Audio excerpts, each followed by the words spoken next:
ಎಲ್ರಿಗೂ ನಮಸ್ಕಾರ. ಇಂದಿನ ಅಸ್ಟ್ರೋಕೇರ್ಗೆ ಸ್ವಾಗತ. ಎಷ್ಟೋ ಸಾರಿ ಬ್ಲ್ಯಾಕ್ ಮ್ಯಾಜಿಕ್ ಆಗಿಲ್ಲ ಅಂದರೂ ನನಗೆ ಬ್ಲ್ಯಾಕ್ ಮ್ಯಾಜಿಕ್ ಆಗಿದೆ, ಯಾರೋ ಮಾಡಿಸಿದ್ದಾರೆ, ನನಗದಕ್ಕೆ ಆರೋಗ್ಯ ಸಮಸ್ಯೆ ಆಗ್ತಿದೆ, ಮಾನಸಿಕ ಸಮಸ್ಯೆ ಆಗ್ತಿದೆ, ನನ್ನ ಜೀವನದಲ್ಲಿ ನನಗೆ ತೊಂದರೆ ಆಗ್ತಿದೆ ಅಂತ ಕೆಲವರು ಭಾವಿಸ್ತಾರೆ. ಕಾಣದೇ ಇರುವಂತಹ ಒಂದು ವಿಷಯ ಆಗಿದ್ರಿಂದ ಅದಕ್ಕೆ ಭಯ ಪಟ್ಕೊಳ್ತಾರೆ. ಬ್ಲ್ಯಾಕ್ ಮ್ಯಾಜಿಕ್ ಅನ್ನೋದಿದೆ, ಮಾಡ್ತಾರೆ ನಿಜ, ಅದರಿಂದ ಕೆಟ್ಟ ಪರಿಣಾಮಗಳು ಆಗತ್ತೆ ನಿಜ. ಆದರೆ ಎಲ್ಲವೂ ಬ್ಲ್ಯಾಕ್ ಮ್ಯಾಜಿಕ್ಕಿಂದನೇ ಆಗಲ್ಲ. ಒಂದು ಸಾರಿ ಕುಂಡಲಿಯನ್ನು ವಿಶ್ಲೇಷಣೆ ಮಾಡಿದಾಗ ಅಲ್ಲಿ ಗೊತ್ತಾಗುತ್ತೆ ಇದು ಬ್ಲ್ಯಾಕ್ ಮ್ಯಾಜಿಕ್ಕಿಂದ ಆಗಿದ್ದಲ್ಲ ಅಂತ. ಅದನ್ನ ನಾವು ತಿಳ್ಕೊಳ್ಬೇಕಾದ್ರೆ ಈ ಹಿಂದೆ ಬ್ಲ್ಯಾಕ್ ಮ್ಯಾಜಿಕ್ಗೆ ಸಂಬಂಧಪಟ್ಟಂತಹ ಹಲವಾರು ವಿಡಿಯೋಗಳನ್ನು ಅಪ್ಲೋಡ್ ಮಾಡಲಾಗಿದೆ. ತಾವು ಅದನ್ನು ಇಂದ್ರಧನು ಅಸ್ಟ್ರೋಕೇರಲ್ಲಿ ವೀಕ್ಷಿಸ್ಬೋದು. ತಾವು ಯೂಟ್ಯೂಬಲ್ಲಿ ಟೈಪ್ ಮಾಡಿದರೆ ತಮಗೆ ಪ್ಲೇ ಲಿಸ್ಟಲ್ಲಿ ಹಲವಾರು ಒಂದು ವಿಷಯಗಳು ವಿಡಿಯೋ ಅದರ ಸಂಬಂಧ ಅಪ್ಲೋಡ್ ಆಗಿರೋದು ಕಾಣಿಸುತ್ತೆ. ತಾವು ಅದನ್ನು ವೀಕ್ಷಿಸ್ಬೋದು. ಇನ್ನು ಹೇಗೆ ನಾವು ಇದು ಬ್ಲ್ಯಾಕ್ ಮ್ಯಾಜಿಕ್ಕಿಂದ ಅಲ್ಲ, ಆದರೆ ಬೇರೆ ವಿಷಯದಿಂದ ಅಂತ ನಾವು ಹೇಗೆ ತಿಳ್ಕೊಳ್ಬೋದು, ಅದಕ್ಕೆ ಒಂದು ಕುಂಡಲಿಯನ್ನು ವಿಶ್ಲೇಷಣೆ ಮಾಡಿ ನಾವಿಲ್ಲಿ ನೋಡೋಣ. ಇದು ಒಂದು ಎಕ್ಸಾಂಪಲ್ ಕುಂಡಲಿ. ಒಬ್ಬರು ಬ್ಲ್ಯಾಕ್ ಮ್ಯಾಜಿಕ್ ಆಗಿದೆ, ಪ್ರಯೋಗದಿಂದ ನನಗೆ ತುಂಬ ತೊಂದರೆ ಆಗಿತ್ತು, ನಂತರ ಈಗ ಸ್ವಲ್ಪ ಮಟ್ಟಿಗೆ ಪರವಾಗಿಲ್ಲ, ಆದರೆ ಅದರ ಎಫೆಕ್ಟ್ ಇದೆ.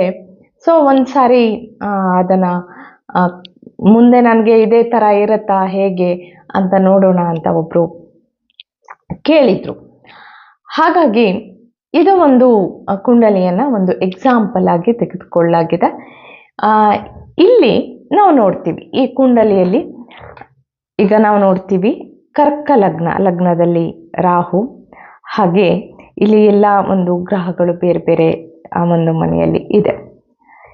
ಈಗ ಯಾರಿಗಾದರೂ ಒಂದು ಶಾರೀರಿಕ ಸಮಸ್ಯೆ ಆಗುತ್ತೆ ಅಥವಾ ಒಂದು ಮಾನಸಿಕ ಸಮಸ್ಯೆ ಆಗುತ್ತೆ ಅಂತ ಅಂದರೆ ನಾವಲ್ಲಿ ಮುಖ್ಯವಾಗಿ ಏನು ನೋಡಬೇಕು, ಲಗ್ನ ಮತ್ತು ಚಂದ್ರ, ಮತ್ತು 6ನೇ ಮನೆ, 8ನೇ ಮನೆ, 12ನೇ ಮನೆ. ಸರಿ, ಇಲ್ಲಿ ಹೇಗಿದೆ ಇದು ಲಗ್ನ, ಕರ್ಕ ಲಗ್ನ ಅಂದರೆ ಲಗ್ನಾಧಿಪತಿ ಯಾರಾಯಿತು, ಚಂದ್ರ. ಚಂದ್ರ ಎಲ್ಲಿದ್ದಾನೆ, 6ನೇ ಮನೆಯಲ್ಲಿದ್ದಾನೆ. ಹಾಗೆಯೇ ಮನಸ್ಸಿಗೆ ಕಾರಕ ಗ್ರಹನು ಯಾವುದು, ಚಂದ್ರ. ಸರಿ, ಆದರೆ ಬುದ್ಧಿಯಲ್ಲಿ ಬಹಳಷ್ಟು ಡಿಸ್ಟರ್ಬ್ ಆಗ್ತಿದೆ, ನನಗೆ ನಿರ್ಣಯ ತಗೊಳಕ್ಕಾಗ್ತಾ ಇಲ್ಲ, ಅಥವಾ ಕೆಲವೊಂದನ್ನು ಏನನ್ನ ಓದಬೇಕಾದ್ರೂ ಅಥವಾ ಏನೇ ಕೆಲಸ ಮಾಡಬೇಕಾದ್ರೂ ಏಕಾಗ್ರತೆ ಬರ್ತಿಲ್ಲ ಅಂತಂದರೆ ಅಲ್ಲಿ ಸ್ವಲ್ಪ ಬುಧನನ್ನು ನಾವು ಗಣನೆಗೆ ತೆಗೆದುಕೊಳ್ಬೇಕಾಗುತ್ತೆ. ಸರಿ, ಇಲ್ಲಿ ಬುಧ ಯಾವ ಮನೆಯಲ್ಲಿದ್ದಾನೆ, ಲಗ್ನದಿಂದ 8ನೇ ಮನೆಯಲ್ಲಿದ್ದಾನೆ. ಸ್ವಲ್ಪ ಅಸ್ತಂಗತ ಕೂಡ ಆಗಿದ್ದಾನೆ, ಅಂದರೆ ಪವರ್ ಸ್ವಲ್ಪ ಬುಧನ ಒಂದು ಕಾರಕತ್ವದಲ್ಲಿ ಕೂಡ ಅದು ಕೊರತೆಯನ್ನು ತರುತ್ತೆ. ಈಗ ಇಲ್ಲಿ ನಾವು ನೋಡ್ತೀವಿ ಚಂದ್ರ ಎಲ್ಲಿದ್ದಾನೆ, 6ನೇ ಮನೆಯಲ್ಲಿದ್ದಾನೆ. ಲಗ್ನಾಧಿಪತಿಯಾಗಿ ಮನಸ್ಸಿಗೆ ಅಧಿಪತಿಯಾಗಿ 6ನೇ ಮನೆಯಲ್ಲಿದ್ದಾನೆ. 6ನೇ ಮನೆ ಯಾವ ಮನೆ, ರೋಗದ ಮನೆ ಅಂತಂದ್ರೆ ಆಗ ಅಲ್ಲಿ ವ್ಯಕ್ತಿಗೆ ಡೆಫಿನೆಟ್ಲಿ ಅವರು ಡಿಪ್ರೆಷನನ್ನು ಅನುಭವಿಸಿರ್ತಾರೆ, ಅಥವಾ OCDಗಳಂಥ ಪ್ರಾಬ್ಲಮ್ಗಳನ್ನ ಅನುಭವಿಸಿರ್ತಾರೆ, ಅಥವಾ ಭಯ, ಅಲ್ಲಿ ಬುಧ 8ನೇ ಮನೆಯಲ್ಲಿ ಇರೋದ್ರಿಂದ ಡೆಫಿನೆಟ್ಲಿ ಭಯ, ಎಂಗ್ಸೈಟಿ ಈ ಥರ ಇದ್ದೇ ಇರುತ್ತೆ. ಈ ರೀತಿ ಅಲ್ಲಿ ವ್ಯಕ್ತಿಗೆ ಒಂದು ಶಾರೀರಿಕವಾದಂಥ ಮಾನಸಿಕವಾದಂಥ ಕಾಯಿಲೆ ಅಥವಾ ಬೌದ್ಧಿಕವಾದಂಥ ಕೆಲವೊಂದು ತೊಂದರೆಗಳು ಯಾವುದರಿಂದ ಆಗಿದೆ, ಇಲ್ಲಿ ಚಂದ್ರ ಮತ್ತು ಬುಧ ವೀಕ್ ಆಗಿರೋದ್ರಿಂದ ಆಗಿದೆ, ಲಗ್ನಾಧಿಪತಿ ವೀಕ್ ಆಗಿರೋದ್ರಿಂದ ಆಗಿದೆ. ಇಲ್ಲಿ ಅದಕ್ಕೋಸ್ಕರ ಏನು ಮಾಡ್ಕೊಳ್ಬೇಕು, ಕೆಲವೊಂದು ರೆಮಿಡಿಗಳನ್ನ ಮಾಡ್ಕೊಳ್ಬೇಕು. ಅದಕ್ಕೆ ನಾವಿಲ್ಲಿ ನೋಡ್ತೀವಿ ಒಂದು ಗುರುವಿನ ಒಂದು ದೃಷ್ಟಿ ಲಗ್ನದ ಮೇಲೆ ಇರ್ತಕ್ಕಂಥದ್ದು. ಹಾಗಾಗಿ ವ್ಯಕ್ತಿ ಅದರಿಂದ ಹೊರಬರೋಕ್ಕೆ ಚಾನ್ಸಸ್ ಇದೆ. ಅಂದರೆ ವ್ಯಕ್ತಿ ಅದರಲ್ಲೇ ತನ್ನ ಒಂದು ಲೈಫನ್ನು ಕಳೀತಾನೆ ಅಂತ ಅಲ್ಲ, ಖಂಡಿತವಾಗಿ ಹೊರಬರೋದಕ್ಕೆ ಆಗತ್ತೆ ಅನ್ನುವಂಥದ್ದು ಅಲ್ಲಿ ಸ್ಪಷ್ಟವಾಗುತ್ತೆ.